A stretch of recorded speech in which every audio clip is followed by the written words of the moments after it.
Kung meron ka diyang chicken breast, samahan mo ng lettuce, pipino, kamatis, sibuyas, tapos lagyan mo ng avocado. Ibalot mo na rin sa rice paper. Ganun lang kadali. Meron ka ng healthy and delicious meal. Tara, gawin natin. Season natin ito ng salt, pepper, cayenne pepper, cumin seed. Maglagay rin tayo ng Spanish paprika and olive oil. Lutuin lamang natin ito sa 175 degrees Celsius for 40 minutes. Sa bowl, pagsamahin lang natin yung QP mayo, sweet chili sauce, at para may kick ng anghang, maglagay rin kami ng sriracha. After natin ma-soak yung rice paper, ay simulan na natin yung pag-layer. Simulan na natin ilagay yung mga vegetables, yung ating lettuce, tomato, pipino, at yung onion. Ilagay na rin natin yung avocado at yung mga naluto nating chicken breast kanina. Pwede nyo itong hiwain sa gitna, pero kami ginawa namin bite size lang. At ayan, ready na yung ating healthy and delicious meal. Kaya kung hindi mo feel mag-rice today, try mo na rin tong recipe na to. O kaya tag mo na rin yung taong gusto mong gumawa nito para sa'yo.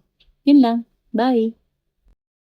Kung meron ka diyang chicken breast, samahan mo ng lettuce, pipino, kamatis, sibuyas, tapos lagyan mo ng avocado. Ibalot mo na rin sa rice paper. Ganun lang kadali. Meron ka ng healthy and delicious meal. Tara, gawin natin. Season lang natin ito ng salt, pepper, cayenne pepper, cumin seed. Maglagay rin tayo ng Spanish paprika and olive oil. Lutuin lamang natin ito sa 175 degrees Celsius for 40 minutes. Sa bowl, pagsamahin lang natin yung QP mayo, sweet chili sauce, at para may kick ng anghang, maglagay rin kami ng sriracha. After natin ma-soak yung rice paper, ay simulan na natin yung pag-layer. Simulan na natin ilagay yung mga vegetables, yung ating lettuce, tomato, pipino, at yung onion. Ilagay na rin natin yung avocado at yung mga naluto nating chicken breast kanina. Pwede nyo itong hiwain sa gitna, pero kami ginawa namin bite size lang. At ayan, ready na yung ating healthy and delicious meal. Kaya kung hindi mo feel mag-rice today, try mo na rin tong recipe na to. O kaya tag mo na rin yung taong gusto mong gumawa nito para sa'yo.